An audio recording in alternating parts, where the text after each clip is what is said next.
కాబట్టి మీరు ఈ రోజు జరుగుతున్నటువంటి నష్టాన్ని ఏ విధంగా నష్టం కాకుండా కాపాడుకుందాం చెప్పండి. Exact, yes, right. రామరెడ్డి గారు, సో ఈ జల జగడానికి ఫుల్ స్టాప్ లేదా అంటే ఆ సీఎం పైన వీళ్ళు, ఈ సీఎం పైన ఈ అక్కడి ప్రజలు, ఈ రకమైనటువంటి ఈ నీటి యుద్ధాలు ఇంకా దీనికి నెవర్ ఎండింగ్ స్టోరీనా? ఇది ఎప్పటికీ ఫుల్ స్టాప్ లేదా? దీనికి ఒక పర్మనెంట్ సొల్యూషన్ లేదా? కేంద్రం జోక్యం చేసుకోదా వీటిలో? కేంద్రం జోక్యం చేసుకుంటుంది.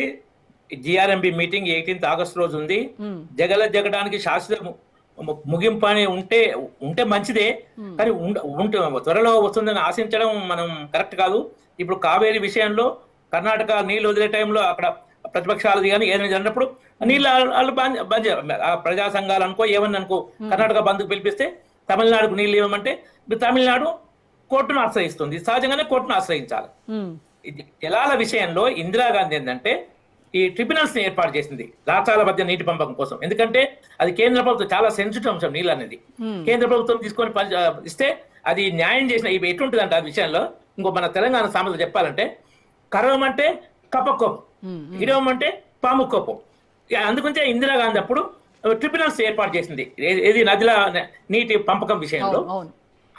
కాబట్టి ఆ ట్రిబ్యునల్స్ ద్వారా జరగాలి. ట్రిబ్యునల్స్ లో ఆలస్యం అవుతున్నప్పుడు న్యాయస్థానాలు ఉన్నాయి. కేంద్ర ప్రభుత్వం ఉంది, జలశక్తి శాఖ ఉంది, న్యాయస్థానం ఉన్నాయి. ఇంతకుముందు కేసీఆర్ ముఖ్యమంత్రి ఉన్నప్పుడు అక్కడ మన సంగమేశ్వర దగ్గర 800 ఫీట్ల నుంచే నీళ్లు తీసుకోవడం కోసం జగన్ ఒక ప్రాజెక్టు లిఫ్ట్ ఏర్పాటు చేస్తుంటే అప్పుడు మన ప్రాంత అధ్యక్షుడు బీజేపీ అధ్యక్షుడు బండి సంజయ్ లేఖ రాస్తే అప్పుడు కేంద్ర జలశక్తి మంత్రి మీటింగ్ ఏర్పాటు చేసిండు 5th ఆగస్టు రోజు. ఏర్పాటు చేస్తే కేసీఆర్ నాకు ఇప్పుడు టైం లేదు, నేను ఇప్పుడు అటెండ్ కానని జగన్ ఆ టెండర్స్ సంగమేశ్వర టెండర్స్ అప్పుడే వరకు కేసీఆర్ టైం ఇవ్వలే. ఇది వాళ్ళ మధ్యన అండర్స్టాండింగ్. పైకేం నేను రాయలసీమ రత్నాలసీమ చేస్తాను పోయి రాయలసీమలో చెప్పుకున్నాడు, ఇక్కడ దక్షిణ తెలంగాణలో ఎడారు కూడా చేసిండు.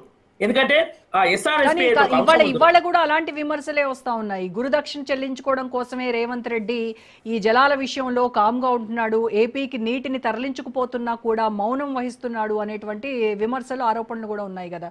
మరి మీరు కూడా అది కరెక్టా కాదు చూసుకోవాలి. నేను ఇంత మొన్న ఒక 15 రోజుల కింద ఒక ఛానల్ డిస్కషన్ లో ఒక డిటిఓ డిస్ట్రిక్ట్ ట్రాన్స్పోర్ట్ ఆఫీసర్ చనిపోతే భూపాలపల్లిలో కాంగ్రెస్ గవర్నమెంట్ కదా, అవును ప్రభుత్వం చేసిన అనలే నేను, అది యాక్సిడెంట్ అని మాకు ఇన్ఫర్మేషన్ ఉంది, ప్యూర్ యాక్సిడెంట్ లాగా ఉంది అంటే తర్వాత యాక్సిడెంట్ అని తేలింది. మేము అలా రాజకీయాలు చేయం. ఈ ప్రాంతీయ పార్టీలు ప్రాంతీయ వాళ్ళ కోసం రెచ్చగొట్టే రాజకీయాలు చేస్తుంటాయి. ఇప్పుడు ఆ మీటింగ్ లో తెలంగాణ అబ్జెక్షన్స్ ఇంక్లూడ్ చేశారు, ఏపీ అబ్జెక్షన్స్ ఇంక్లూడ్ చేశారు. ఒక్క ఏపీ అబ్జెక్షన్స్ ఇంక్లూడ్ చేసి తెలంగాణ అబ్జెక్షన్ పక్కకు పెట్టలే. మొత్తం గోదావరి నీటి లభ్యత రిమూవ్ చేయాలన్నారు. ఒక విషయం మనం ఇంతకుముందు నైనాల గోవర్ధన్ గారు చాలా విషయాలు చాలా కరెక్ట్ చెప్పారు. తుమ్మడి కానీ ఈ విషయం చెప్పారు. ముఖ్యం దీనికోసం చెప్తున్నాం, నైనాల గోవర్ధన్ గారికి అర్థమైతే అసలు మన మెయిన్ గోదావరిలో హరీష్ రావు గారు లెటర్లు చూపించారు, జిఆర్ఎంబిలో ఏం పెట్టారో. ఒకవేళ తెలంగాణ అబ్జెక్షన్స్ కూడా దాంట్లో పెడితే దయచేసి రామరెడ్డి గారిని ఆ లెటర్ చూపించమని నేను విజ్ఞప్తి చేస్తున్నా. నేను ఇప్పుడు నెట్ లో కొట్టిన ఇన్ఫర్మేషన్ ఉంది, ఇన్ఫర్మేషన్ వద్దన్నా లెటర్. హరీష్ రావు ఏమైనా చూపిస్తాడు చెప్పాలంటే తప్పని చెప్పండి. నువ్వు ఇంత చెప్తున్నా, నేను ఛాలెంజ్ చేస్తున్నా. హరీష్ రావు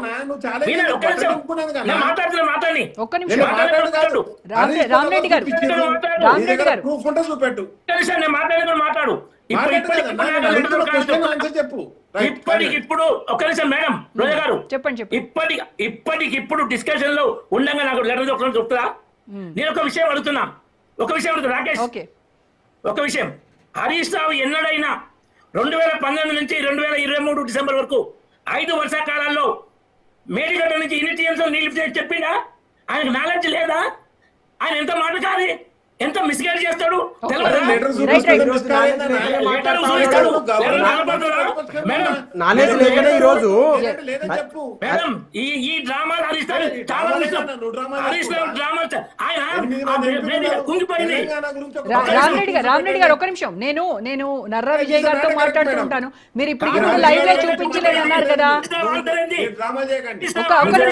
ఒక్క నిమిషం అండి, గుడ్ లాంగ్వేజ్. ఒక నిమిషం రాకేష్ గారు, ఒక నిమిషం. రామరెడ్డి గారు, మీరు ఇప్పటికిప్పుడు ఆధారాలు నేను చూపించలేను లైవ్ లో ఉన్నప్పుడు అన్నారు కదా. నేను విజయ్ గారితో మాట్లాడుతూ ఉంటాను, మీరు నెట్ లో కొట్టి ఆధారాలు తీయండి. నెట్ లో ఇన్ఫర్మేషన్ తీసినా మీకు మీ ఇప్పుడు శ్రీకాంత్ గారి ద్వారా ఆ ఇన్ఫర్మేషన్ పంపిస్తా. ఓకే, రైట్ అండి, రైట్. ఒక షార్ట్ బ్రేక్ తీసుకుందాం డిబేట్ లో, తర్వాత కంటిన్యూ చేద్దాం. Stay tuned to Raj.